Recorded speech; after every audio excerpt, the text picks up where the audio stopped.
Labas rytas visiems susirinkusiems čia BNS studijoje, labas rytas stebintiems tiesioginę transliaciją.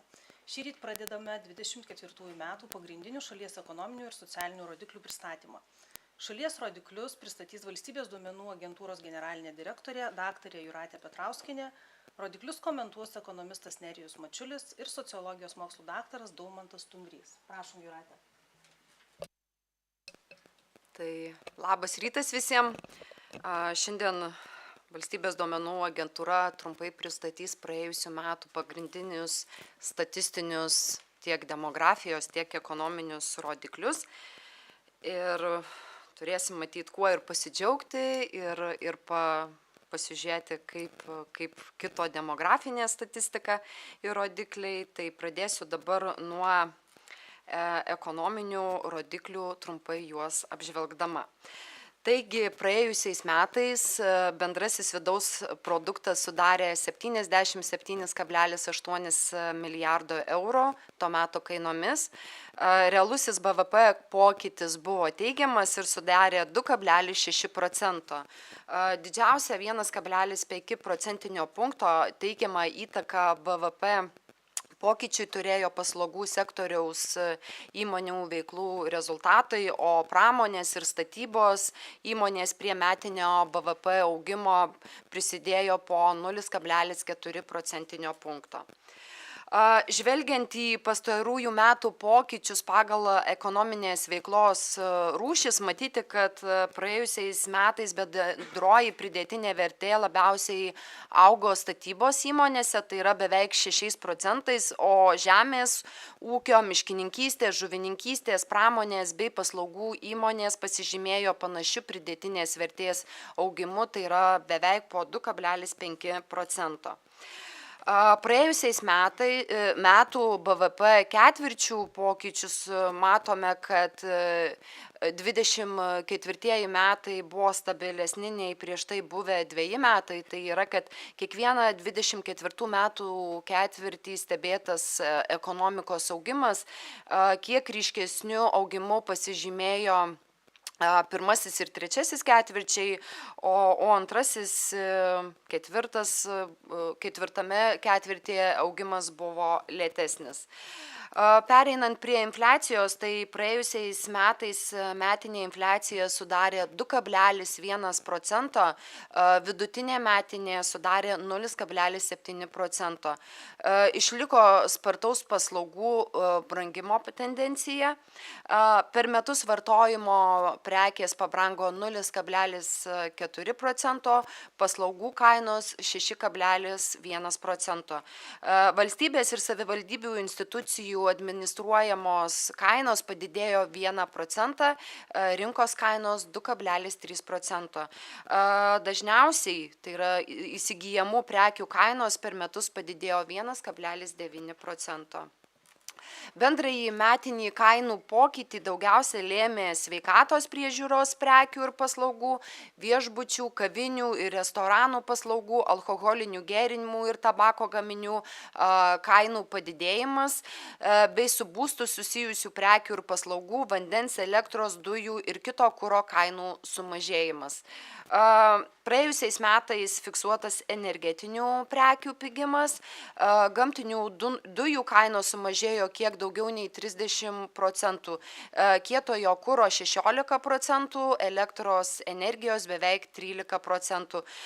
Tačiau beveik 13% padidėjo suskystintų automobilių dujų ir šilumos energijos ir suskystintų dujų maistui gaminimo kainos. Maisto produktų ir nealkoholinių gėrimų kainos padidėjo beveik 1,5%. Lietuvoje pagal suderintą vartotojų kainų indeksą praėjusiais metais vidutinė metinė infliacija sudarė 0,9% ir buvo mažiausia Europos Sąjungoje. Praėjusiais metais pramonės produkcijos vertė padidėjo 4% ir sudarė 29 milijardus eurų.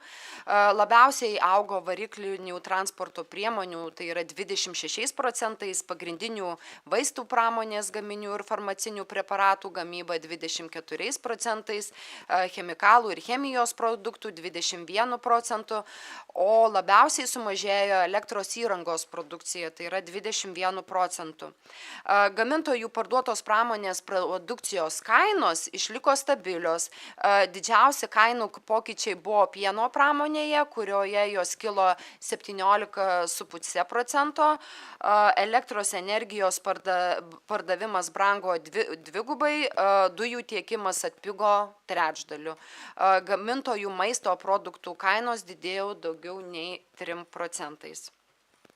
Praėjusiais metais Lietuvos prekių eksportas sudarė kiek daugiau nei 37 milijardai eurų, importas 42 milijardai eurų ir per metus eksportas sumažėjo beveik 6%, importas 7%. Tarptautinės prekybos balansas buvo neigiamas ir sudarė 4 milijardus eurų. Daugiausia prekių eksportavome į Latviją, Lenkiją, Vokietiją. Į ES šalis eksportuotų prekių vertė sudaro apie 67% bendro šalies eksporto. Daugiausia į Lietuvą importuota prekių iš Lenkijos, Vokietijos, Latvijos.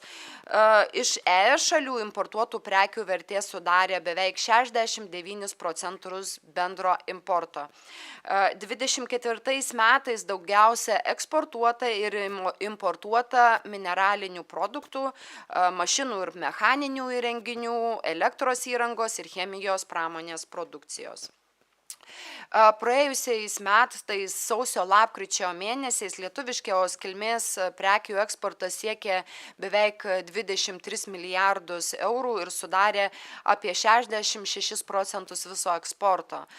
Kaip ir ankstesniais metais, lietuviškos kilmės prekių daugiausia eksportuota į Europos Sąjungos šalis ir pagrindinės lietuviškos kilmės eksporto partneriais išliko Vokietija, Lenkija, Nyderlandai, Latvija bei JAV. Praėjusiais metais importuotų prekių kainos mažėjo sparčiau nei eksportuotų, beveik 6% mažėjo iš ne eurozonos importuotų prekių kainos. Labiausiai 20% sumažėjo importuotos žalios naftos ir gamtinių dujų kainos. Eksportuotų prekių kainos beveik nepasikeitė ir iš eksportuotų prekių labiausiai 14% atpigo elektra. Mažmeninės prekybos įmonių apyvarta per praėjusius metus padidėjo beveik 5% ir sudarė 15 milijardų eurų. Mažmeninė prekyba maisto prekėmis padidėjo šiek tiek daugiau nei 4%, ne maisto prekėmis daugiau nei 5%, automobilių degalų mažmeninė prekyba 4%.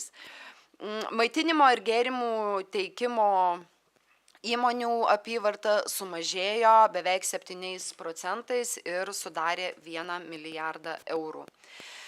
Visų transporto rūšių krovinių vežimo apyvarta praėjusiais metais padidėjo 4%, o krovinių vežimas 11%. Bendroje krovinių vežimo apyvartoje didžiąją dalį užima vežimas kelių transportų, tai yra beveik 92%, ir likusią dalį sudaro geležinkelių transporto apyvarta. Kelių transporto krovinių vežimo apyvarta padidėjo 5%, krovinių vežimas 17%. Geležinkelių transporto krovinių vežimo apyvarta ir krovinių vežimas geležinkeliai sumažėjo beveik 6%. Krovinių perkrovimas Klaipėdos valstybinėme jūrų uoste ir Būtingės terminale pernai padidėjo 6%. Keleivių srautai oro uostuose, ne oro uoste, padidėjo 12%. Per praėjusius metus statybos įmonė šalyje atliko darbų už 5 milijardus eurų, tai yra 6% daugiau. Ir didžiausią įtauką augimui turėjo inžinerinių statinių statybos darbai, kurių atlikta 22% daugiau. Inžinerinių statinių statybos darbai sudaro daugiau nei pusę visų šalyje atliktų darbų ir pastatų statybos darbų atlikta 7% mažiau nei prieš metus. Per praėjusių metų 3 ketvirčius pastatyta daugiau nei 10 000 naujų būstų, tai beveik 6% mažiau nei per tą patį laikotarpį prieš metus. 62% visų pastatytų naujų būstų buvo vienbučiuose ir dvibučiuose namuose. Beveik trečdalis visų naujų būstų yra pastatyti Vilniuje. Lėčiau, tačiau ir toliau augo būsto kainos, kurios per metus padidėjo daugiau nei 7%. Labiau pabrango ankstesnės statybos būstai, jų kainos pakilo beveik 8% ir naujos statybos būstai pabrango 6%. Žemės ūkio produkcija per praėjusius metus padidėjo beveik 4%, augalininkystės produkcija padidėjo apie 5%, gyvulininkystės produkcija beveik nesikeitė. Žemės ūkio produktų supirkimo kainos praėjusiais metais sumažėjo beveik 3% ir augalininkystės produktų supirkimo kainos sumažėjo apie 6%, o gyvulininkystės produktų supirkimo kainos padidėjo 4%. Iš augalininkystės produktų labiausiai mažėjo javų, tai yra 11%, o padidėjo vaisių ir uoko 32% kainos. Iš gyvulininkystės produktų padidėjo pieno, tai yra 17%, galvijų 9% supirkimo kainos, o sumažėjo kiaušinių paukščių supirkimo kainos. Šių metų pradžioje Lietuvoje veikia beveik 152 tūkstančiai ūkio subjektų. Jie sudarė 67% visų juridinių asmenų registre įregistruotų ūkių subjektų. Praėjusiais metais Lietuvoje yra įregistruota beveik 16 tūkstančių ūkio subjektų, tai yra 1,5% daugiau ir daugiausiai registruota paslaugų, prekybos ir pramonės ūkio subjektų, daugiau nei 15% išaugo naujai įregistruotų apgyvendinimo ir maitinimo įmonių skaičius. Praėjusiais metais registruota 1089 bankrotai, tai 5% daugiau nei 23 metais. Bankrotų skaičius išaugo visose veiklose, išskyrus prekybos ir apgyvendinimo ir maitinimo sektorius. Labiausiai 68% išaugo transporto įmonių bankrotų skaičius, o apgyvendinimo ir maitinimo sektoriaus įmonių bankrotų skaičius sumažėjo 30%. 24 metų trečiojo ketvirčio pabaigoje šalyje buvo beveik 30 tūkstančių laisvų darbo vietų samdomiems darbuotojams, tai yra beveik 2 tūkstančiais daugiau nei prieš metus. Daugiausia laisvų darbo vietų praėjusių metų trečiąjį ketvirtį buvo transporto ir saugojimo, viešojo valdymo ir gynybos, privalomojo socialinio draudimo bei pramonės įmonėse. Praėjusiais metais šalyje buvo beveik 1,5 milijono užimtų gyventojų, tai apie 112 tūkstančių bedarbių, 904 tūkstančiai ekonomiškai neaktyvių gyventojų. Per metus užimtų gyventojų skaičius padidėjo beveik 2%, bedarbių 6%. Ekonomiškai neaktyvių gyventojų skaičius sumažėjo beveik 1000. Praėjusiais metais nedarbo lygis šalyje šiek tiek padidėjo ir sudarė 7%. Ilgalaikio nedarbo lygis išliko sakyčiau, toks pat ir sudarė apie 2 procentus. Kalbant apie dabar atlyginimus, tai praėjusiais metais vidutinis mėnesinis bruto, tai yra iki mokesčių darbo užmokestis padidėjo 10 procentų arba 204 eurais ir sudarė 2218 eurų. Atskaičius mokesčius, vidutinis mėnesinis darbo užmokestis padidėjo 9 procentais arba 116 eurų. Realusis darbo užmokestis per metus padidėjo beveik 9 procentais. Viešajame sektoriuje darbo užmokestis didėjo sparčiau nei privačiame ir atitinkamai tai yra 13 ir 9 procentais. Darbo užmokestis didėjo visų ekonominės veiklų rūšių įmonėse ir įstaigose. Didžiausią bruto darbo užmokestį gavo informacijos ryšių, tai yra beveik 4000 bruto bei finansinės veiklos ir draudimo įmonių darbuotojai, tai yra beveik 3500 eurų.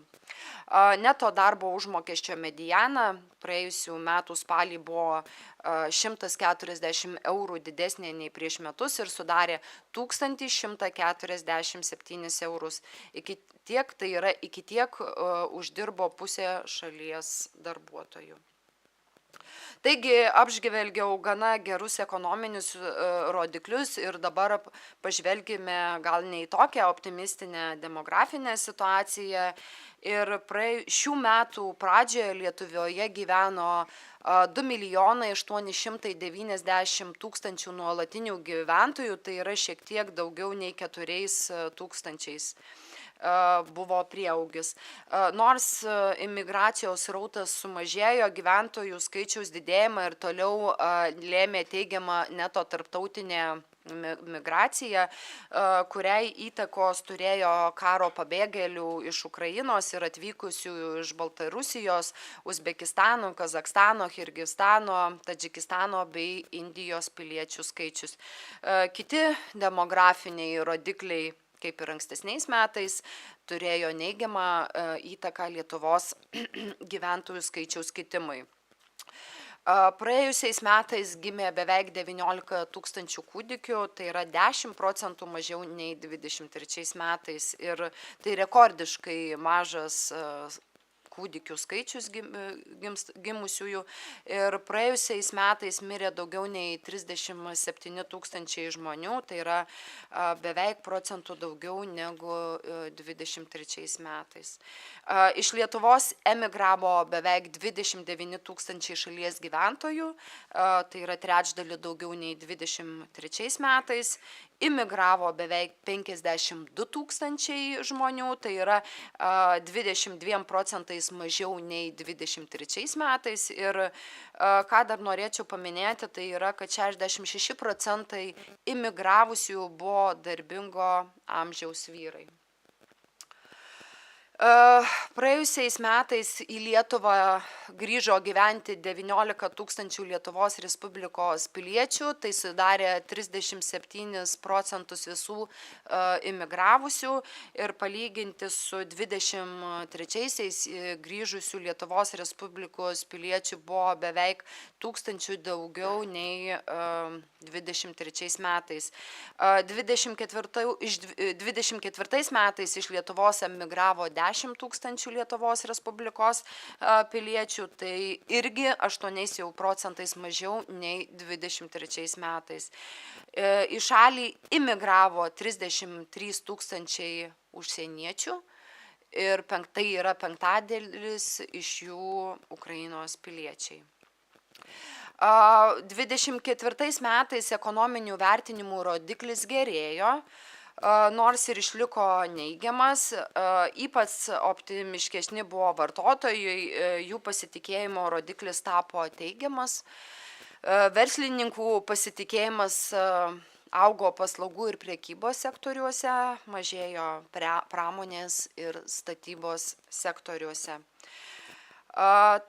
Taigi, Dar norėčiau paminėti, kad praėjusiu metu pabaigoje gyventojai geriau nei prieš metus vertino tiek savo namų ūkių finansinės, tiek šalies ekonominės padėties pasikeitimus ir matė ateitį optimistiškesnę ir esamos savo šeimos finansinės padėties vertinimai per metus taip pat pagerėjo.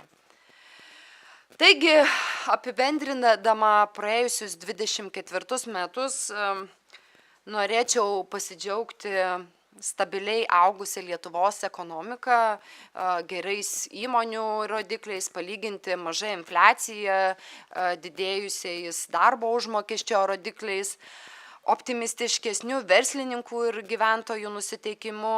Apie tai savo įžvalgomis pasidalys ekonomikos ekspertai. Tačiau tuo pat metu negaliu neatkreipti dėmesio į vis gilėjančią demografinę duobę, gimsta rekordiškai mažai vaikų, gyventojų skaičių išlaikome tik imigracijos ir grįžtančiųjų sąskaitą. Tai iš tikrųjų temdo ir ekonominė šalies perspektyva ir dabar turbūt norėčiau perduoti žodį savo kolegoms, ekspertams, kurie tas įžvalgas papildytų, tai gal Nerijau nuo jūsų tada. Ačiū Jūratei, dabar norėčiau tuomet perduoti žodį Nerijui ir jūsų įžvalgos apie praėjusius 24 metus. Ačiū. Ačiū, sveiki. Tai tikrai daug labai įdomių duomenų pristatė Jūratė ir turtingi metai buvo ne tik tiesioginė prasme, bet ir perkeltinė duomenimis turtingi. Ir aš galbūt šiek tiek norėčiau paryškinti tas tendencijas, apie kurias jau užsiminė Jūratė. Pavyzdžiui, tas faktas, kad užimtumas priartėjo prie 1,5 milijono gyventojų. Tai gali nieko nesakyti, bet jeigu pasižiūrime Lietuvos istoriją, tai yra rekordinis užimtumo lygis šiame amžiuje. Panašus rodiklis buvo tik tai 2007 metais, bet ir tą mes jau prieš tai pasiektą rekordą pasiekėm. Tai yra vėlgi išskirtinumas, turint omeny, kad Lietuvoje per tą laikotarpį gyventojų skaičius sumažėjo ne 100 tūkstančių. Ir prie to prisidėjo ne tik darbingo amžiaus gyventojų imigracija, bet ir daug didesnis gyventojų aktyvumas darbo rinkoje. Mes turime mažesnę dalį žmonių, kurie neaktyvūs yra ir taip pat sparčiai didėjantis yra vyresnio amžiaus asmenų aktyvumas, dalyvavimas darbo rinkoje. Mūsų subjektyvių vertinimų tai nėra vien dėl finansinių priežasčių, nes vis tik tai seniorų perkamoji galia šiuo metu yra didesnė negu buvo prieš 10 metį, bet jų dalyvavimas darbo rinkoje, bent dalinis išlikimas darbo rinkoje yra išaugęs labai reikšmingai ir viršė beje ES vidurkį. Daugiau negu kas 5 pensinio amžiaus lietuvis bent dalį darbo savaitės dirba. Tai čia vienas toks labai džiuginantis rekordas. Dar pasižymėjau savo 4, kad būtų gražus toksai 5. Antrasis yra lietuvių reemigracija. Tai vėlgi ne tik rekordiškai daug jų imigruoja, bet jeigu žiūrime grynąją lietuvių imigraciją, koks yra skirtumas tarp išvykstančių ir grįžtančių, tai praėję metai buvo 5 metai iš eilės, kuomet lietuvių reemigracija buvo teigiama ir buvo rekordiškai daug, beveik 9,5 tūkstančio lietuvių sugrįžo. Tai taip visiškai pritariu Jūratei, kad tos demografinės tendencijos išlieka neigiamas, liūdina ir žemas gimstamumas ir dėl natūralių priežasčių akivaizdu, kad ateinančiais dešimtmečiais mažės Lietuvoje gyvenančių gyventojų skaičius, bet bent jau matymas tokių teigiamų tendencijų, matome tokias teigiamas tendencijas, kaip iš emigracijos grįžtantis lietuviai, leidžia šiek tiek, aišku, optimistiškiau žiūrėti į vidutinį laikotarpį. Dar vienas rodiklis, apie kurį šiandien buvo galbūt mažiau kalbėta, bet užsiminė Jūratė, kad pagrindinis sektorius, dėl ko sparčiai augo Lietuvos ekonomika praėjusiais metais, buvo paslaugų sektoriai. Ir būtent dar nėra galutinių duomenų, bet mūsų vertinimu bendras paslaugų eksportas praėjusiais metais augo daugiau negu 15% ir panašu, kad pasiekė rekordinį lygį 30% BVP. Dar svarbiau turbūt ir įdomiau yra tai, kad toje paslaugų eksporto struktūroje rekordinę dalį, daugiau negu trečdalį, sudaro aukštos pridėtinės vertės paslaugų eksportas. Tai yra finansinės paslaugos, informacinių ryšių technologijų paslaugos, įvairiausios verslo paslaugos. Tai jau pagal šį rodiklį mes pasiekime aukštos pridėtinės vertės paslaugų eksportas sudaro 10% BVP. Ir pagal jį artėjame prie labiausiai išsivysčiusių ES valstybių ir lenkiame beveik visas regiono valstybės, taip pat ir Baltijos šalis. Tai čia teigiamas veiksnys, kuris aišku padeda ir didinti užimtumą, ir didėja vidutinis darbo užmokestis. Jūratė minėjo apie tai, kad dažniausiai tie aukštesnės pridėtinės vertės paslaugų sektoriai yra tie, kur mokami didesni atlyginimai. Lietuvių lūkesčiai vėlgi ne tik buvo teigiami, bet aš dar kartą pakartosiu, kol dar turim tokį šansą, kad jie buvo visus metus aukščiausi ES. Tai čia pirmą kartą nepriklausomos Lietuvos istorijoje lietuviai savo šalies ekonominės ir savo asmeninės finansinės perspektyvas vertino geriau negu bet kurioje kitoje ES valstybėje. Žiūrint aišku, jau 2025 metus akivaizdu, kad viena iš pagrindinių priežasčių, dėl ko gyventojai taip gerai jautėsi, buvo ir sparčiai augantis atlyginimai, ir labai žema infliacija, kuri nesiekė 1%. Jau sausio mėnesio duomenys vakar paskelbti valstybės duomenų agentūros rodo, kad tas žemos infliacijos laikotarpis liko praeityje. Sausio mėnesį infliacija viršijo 3% ir panašu, kad šitame lygyje gali laikytis visus metus. Lietuviai labai jautriai reaguoja į kainų pokyčius ir tikėtina, kad būtent šie kainų šuoliai šiek tiek slopins lietuvių lūkesčius ir savijautą ir savo asmeninių finansų vertinimus šiemet. Ir 5. rekordas, kurį norėčiau išskirti ir paminėti, vėlgi dar nėra galutinių duomenų, bet mūsų vertinimu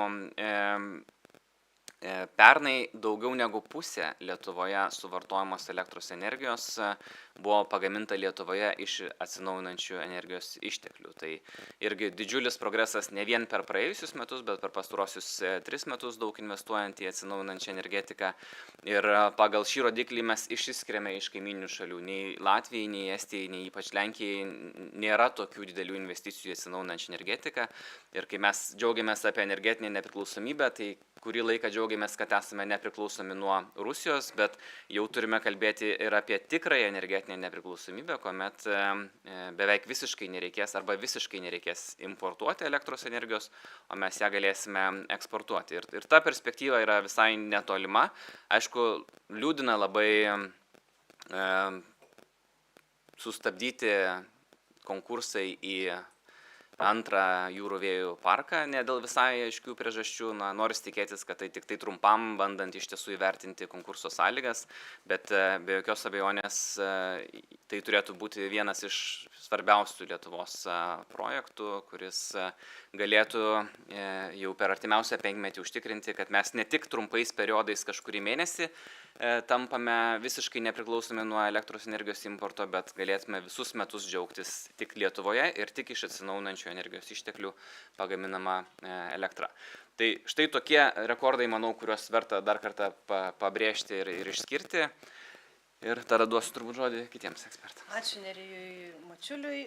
Dabar norėčiau Daumanto Stumbrio klausti, kaip vertinate 24 metų pokyčius socialinės raidos kontekste? Tai ačiū, labas rytas visiems. Tai aš galbūt paantrinsiu čia prieš tai buvusiems pašnekovams, kurie sakė, kad viena vertus yra ir pozityvių, ir negatyvių, ypatingai kalbant apie demografinę situaciją, tokių aspektų.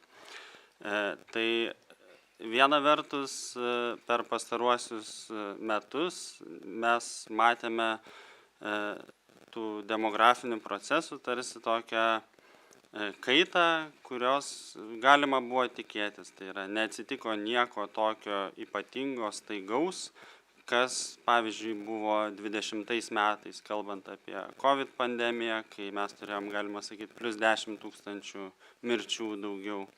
Arba kas atsitiko 22 metais, kai per keletą mėnesių mes turėjom labai didžiulį imigracijos srautą. Tai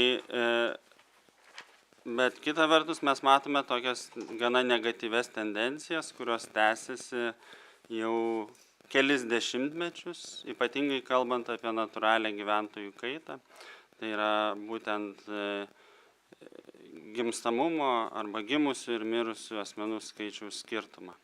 Tai mes turime, grubiai kalbant, mums reikėtų dvigubai daugiau gimusių vaikų. Mes turėjom 18 tūkstančių, beveik 19 tūkstančių, o mirusių turėjom 37 tūkstančius. Tai jeigu norėtume, kad tas natūralios gyventojų kaitos rodiklis būtų subalansuotas, artimas nuliui arba teigiamas, mums reikėtų dvigubai daugiau gimusių vaikų.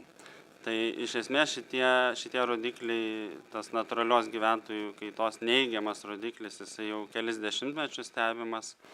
Ir ką prognozuoja jungtinės tautos, ką galima prognozuoti iš dabartinių demografinių duomenų, kad artimiausius dešimtmečius tai ir tęsis. Ir tas gimstamumas mažėja dėl dviejų tokių veiksnių. Viena vertus mes turime suminio gimstamumo mažėjimą, kuris stebimas Lietuvoje kelerius metus. Tai yra, kiek vidutiniškai viena reproduktyvaus amžiaus moteris pagimdo vaikų ir mes matome, kad tai yra tikrai mažas rodiklis. Bet mes čia per daug neišsiskiriam iš kitų šalių. Šitos procesus mes stebime ir kitose vakarų, Šiaurės Europos šalyse. Visoje Europoje mes matome gimstamumo mažėjimą pastaruosius 5 metus ir gana spartų mažėjimą ir daugelis šalių susiduria su tokiais rekordiškai mažų gimstamumų. Kita vertus, Lietuvoje mes turime mažėjantį reproduktyvaus amžiaus moterų skaičių. Ir jeigu pastaruosius keletą metų galbūt tam turėjo teigiamą poveikį imigracija, tai žiūrint į ilgalaikę perspektyvą, tas reproduktyvaus amžiaus moterų skaičius jis yra tikrai labai sumažėjęs ir kitaip tariant, moterų yra mažiau, kurios gimdo, gali gimdyti, kurios susilaukia vaikų. Tai dėl to mes turime mažus absoliučius gimusių vaikų skaičius. Jeigu kalbant apie paliekant gimstamumo rodiklius ir perinant prie mirtingumo, mes turime 37 tūkstančius mirčių, tai tas rodiklis yra artimas pernai metams ir artimas prieš pandeminiam lygiui. Tai mes galime sakyti, kad tas pandeminis periodas, jisai yra baigtas ar ne, arba mes grįžome į tą prieš pandeminį lygį, kalbant apie mirtis, kai turėjom bene gal 48, jeigu aš tiksliai pamenu, tūkstančius mirčių, tai yra tikrai mes netekome didelės dalies populiacijos tuo laikotarpiu, tai buvo daugiausiai vyriausio amžiaus gyventojai, bet dabar mes vėl grįžome į prieš pandeminį lygį ir jeigu pasižiūrėjus į nepernai, užpernai metų vidutinės tikėtinos gyvenimo trukmės rodiklius, niekada taip ilgai negyveno Lietuvos gyventojai. Tai tas yra irgi toks pozityvus rodiklis.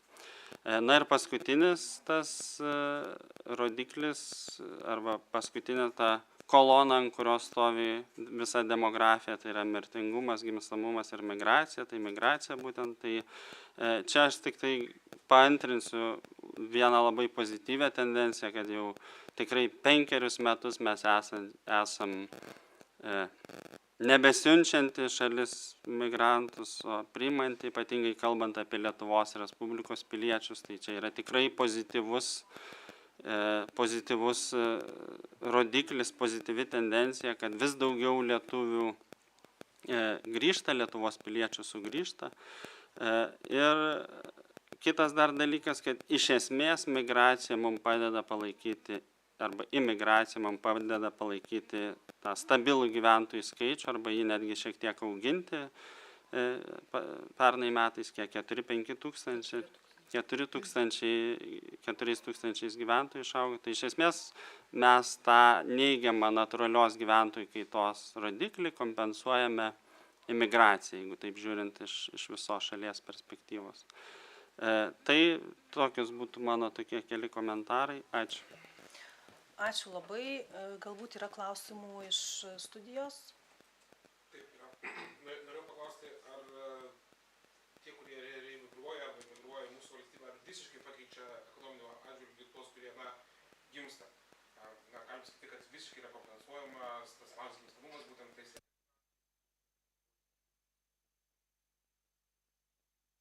aš galbūt atsakysiu, nesu tikras, ar teisingai supratau, ką reiškia visiškai. Ta prasme. Mano prasme, tarkim, mes galim taip gyvendiname, mažėjant gimstamumui, gimstamumas yra mažėja, bet jeigu, tarkim, atsveria viską reemigruojantis asmenys, imigruojantis, ar tai yra visiškai ta pati nauda, jeigu, tarkim, gimtų tiek pat žmonių ir nereikėtų gal tai daug imigrantų? Taip paprastai atsakyti šitą klausimą, bent jau iš demografinės pusės, nėra tai tokio lengvo atsakymo, dėl to, kad, gimstamumas tai yra jauni žmonės, vaikai, ar ne, gimsta, mes kompensuojame vidutinio amžiaus gyventojais, kaip minėjau, kad absoliuti dauguma gyventojų atvykusių dabar yra vyrai, darbingo amžiaus 2/3 darbingo amžiaus vyrui, ir tai iš esmės išbalansuoja mūsų demografinę struktūrą, tam tikrą darbo rinką, ar ne, mes turime lyčių disbalansą, kuris atsiranda, nors Lietuvoje šiaip moterų yra gerokai daugiau, ar ne, nežinau dabar pastaraisiais metais, bet visą laiką būdavo daugiau, bet pagrinde dėl vyriausio amžiaus gyventojų.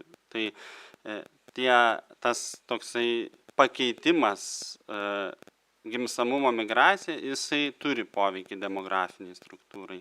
Tai va čia keletą aspektų aš įvardinau, nežinau, gal dar ekonominius aspektus kolegos paantrins. Ne, mano atsakymas būtų, kad toli gražu čia dėl įvairių aspektų. Viena iš problemų, kurią mes turime, yra tai, kad mažiau negu 3% Lietuvoje gyvenančių užsieniečių, tai yra mažiau negu 6000 iš 220 000 turi kompetencijų aukštų, kaip jas įvardintų migracijos departamentas, arba turi aukštą arba aukštesnį išsilavinimą. Tai mes labai daug pritraukėme, aišku, ir pabėgėlių, bet ir imigrantų, tie, kurie atvažiuoja grynai dėl ekonominių priežasčių, bet jie praktiškai visi yra neturintys kompetencijų ir įsidarbina žemesnės pridėtinės vertės sektoriuose, ten, kur darbuotojų labai trūko. Tai jie sprendžia problemas, nes mes tiesiog neturėjome lietuvių, kurie norėtų ir galėtų užimti ir transporto sektorių, ir statybų sektorius, ir prekybos sektoriuose, ir net kai kuriuose paslaugų sektoriuose tas darbo vietas. Bet vis tiek žiūrint į tai, pavyzdžiui, kokia dalis lietuvių turi aukštą išsilavinimą, tai yra neadekvatūs pokyčių, net nekalbant apie amžiaus struktūras, ar nepasikeičia. Ir tuomet, aišku, visi yra ir kultūriniai aspektai. Jeigu atvažiuoja imigrantai iš siauro kultūrinio ir geografinio regiono, sudaro atskiri klasteriai, kur jie retai turi motyvacijos mokyti lietuvių kalbos, integruotis. Tai mes tą irgi turime problemą. Praktiškai daugiau negu 90% imigrantų yra iš kaimyninių, rusakalbių ir iš Centrinės Azijos valstybių. Tai kol kas ta imigracija buvo didėjanti, tai kaip savaime reiškinys teigiamas, bet su daugybė niuansų ir su galimai šalutinių neigiamų pasiekmių.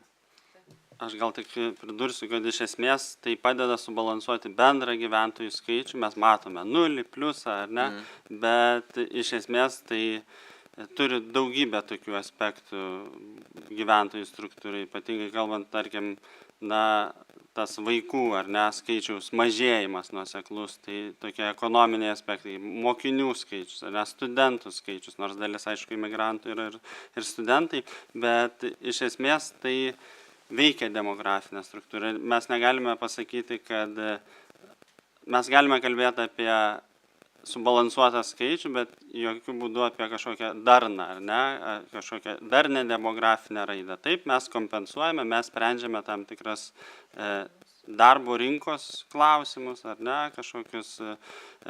kažkokias problemas, bet žiūrint į ilgalaikę perspektyvą, tai turi tokių ir neigiamų aspektų šitas procesas.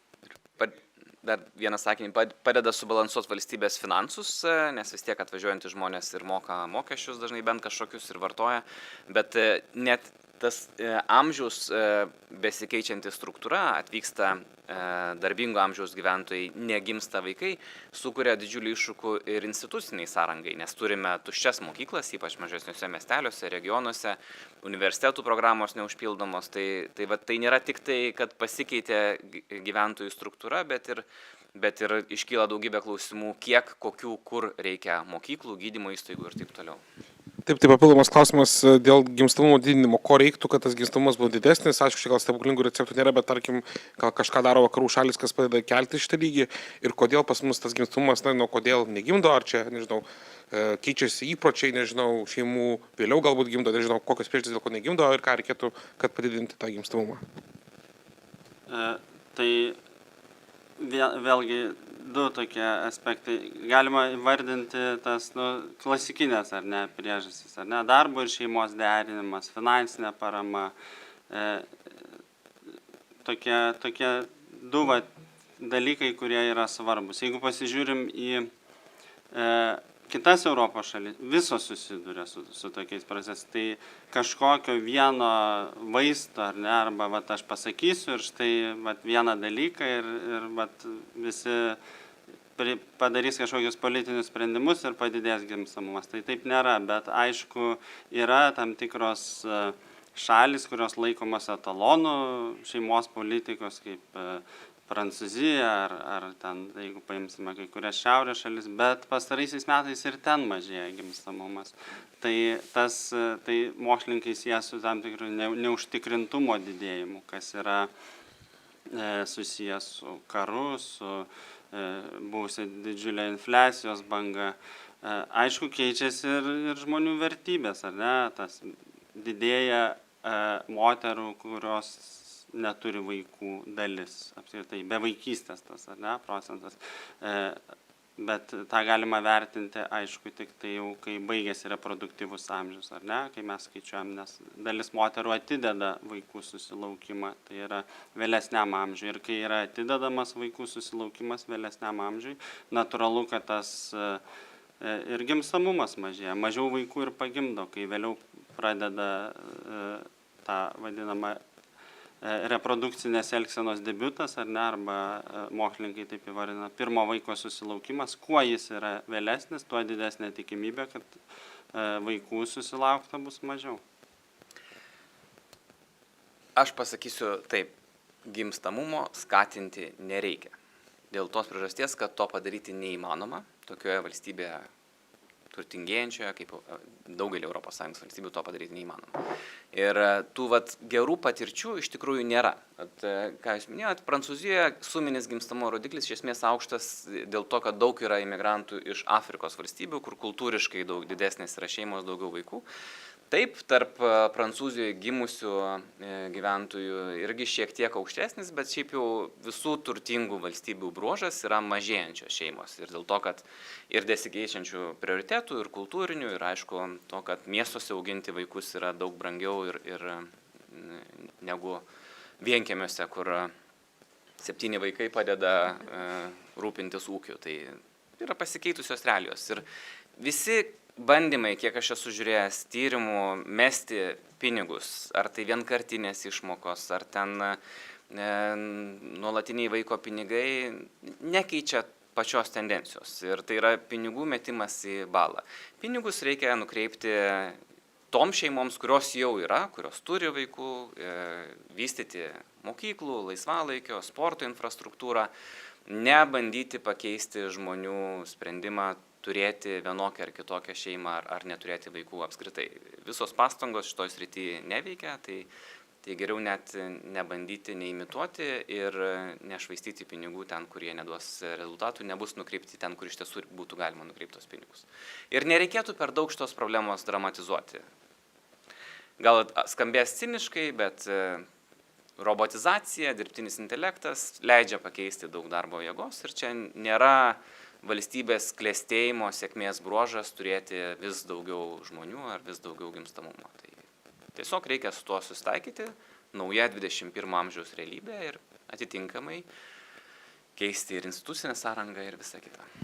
Dėl bankrotų dar norėjau paklausti, kadangi jų skaičius kaip ir, yra toks, koks yra, tai man tik tai užkliuo tai, kad galbūt ypač maitinimo įstaigos ir viešbučiai be reikalo prašo tos PVM lengvatos, turint omenyje, kad tas bankrotų skaičius nėra kažkoks išskirtinis. Taip. Nežinau, kokios būtų išvalgos. Aš tik gal priminsiu statistiką, tai daugiau įsiregistravo praėjusiais metais ir bankrotų skaičius sumažėjo palyginus su 23 15%.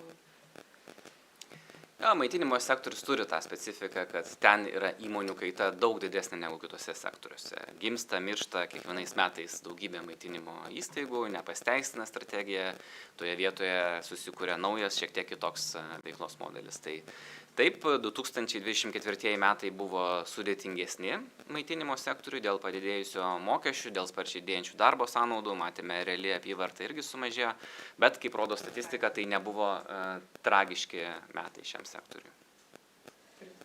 Pridėtinė vertė mažėjo, bet kainos didėjo Taip. ir tas ištempė. Taip, ir dar klausimas dėl užimtumo dar norėjau paklausti, kadangi rekordinis užimtumas yra, bet ir nedarbo lygis taip pat taip kylantis, čia esu ir to anksčiau klausęs, bet gal galite priminti, kaip tai koreliuoja, kai kyla ir nedarbo lygis ir užimtumas?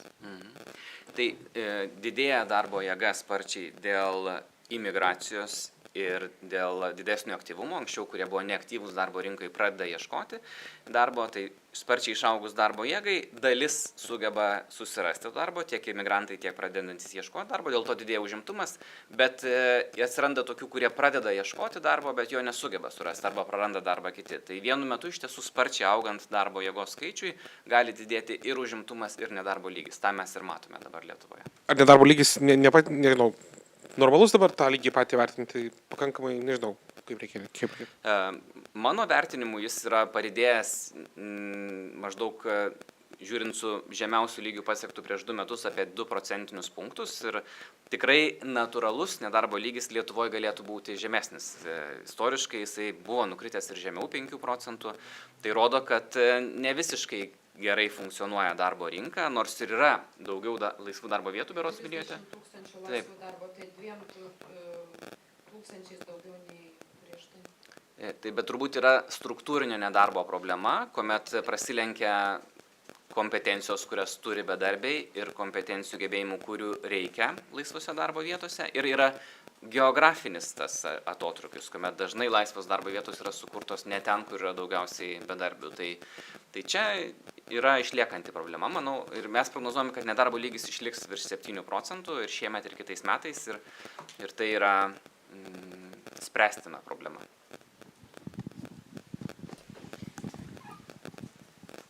Daugiau klausimų nebus, kaip suprantu. Tai noriu padėkoti visiems susirinkusiems ir stebėjusiems transliaciją. Taip pat ačiū Valstybės duomenų agentūros generaliniai direktoriai daktarei Jūratei Petrauskienei. Ačiū ekonomistui daktarui profesoriui Nerijui Mačiuliui ir sociologijos mokslų daktarui Daumantui Stumbriui. Gražios dienos visiems.